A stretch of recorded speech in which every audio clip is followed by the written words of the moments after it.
Vous avez déjà reçu votre première injection de vaccin Covid-19 ou vous êtes entièrement vacciné?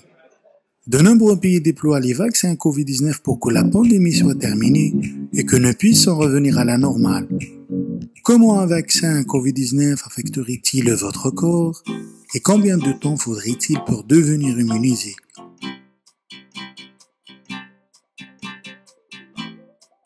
Si vous n'avez jamais eu la Covid-19, votre corps ne sait pas comment le combattre. Les vaccins aident à entraîner votre système immunitaire à reconnaître le virus et être prêt à attaquer.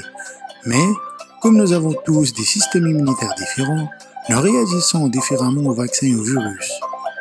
Les effets secondaires n'ont rien à voir avec l'efficacité des vaccins. Donc, voyez ce qui se passe une fois que vous vous faites vacciner. Félicitations! Vous venez de recevoir votre première dose du vaccin Covid-19. Pour cet épisode, nous nous concentrerons sur les vaccins RNA messagers ou RNA vaccin. Une fois qu'ils pénètrent dans votre corps, l'RNA messager amène les cellules à fabriquer la protéine Spike. Cette protéine simule une partie de la structure virale du SARS-CoV-2 et incite votre corps à croire qu'il a été infecté. Les protéines Spike se dirigeront ensuite vers la surface de votre cellule. Vos cellules immunitaires détecteront ces protéines qui ne leur appartiennent pas et commenceront à fabriquer des anticorps. S'il vous arrive d'attraper un virus à l'avenir, ces anticorps se fixeront aux protéines Spike sur les cellules infectées du coronavirus. Cela les remarquera pour être détruit immédiatement par les cellules immunitaires. L'RNA messager ne modifie en aucun cas votre ADN. Une fois que les protéines Spike sont faites, votre corps détruit l'RNA messager. Mais y a-t-il des effets secondaires qu'on devrait prendre en considération? 5 minutes après votre injection de vaccin,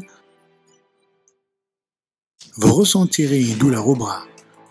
Pour plus de sécurité, les centres de contrôle des maladies vous recommandent de rester sur le site de vaccination pendant au moins 15 minutes. En cas de réaction sévère, bien que c'est très rare, vous pouvez avoir une anaphylaxie, qui est une réaction allergique immédiate. Elle provoque une série de symptômes tels que l'urticaire ou l'enflure. Oh non! Heureusement, des personnels de santé qualifiés seront disponibles sur chaque site de vaccination pour vous traiter immédiatement avec l'adrénaline et selon le Centre for Disease Control and Prevention, vous avez plus de chances d'être frappé par la foudre, environ 1 sur 500 000, que d'avoir une réaction allergique. 4 heures après le vaccin, vous ne pouvez rien ressentir du tout.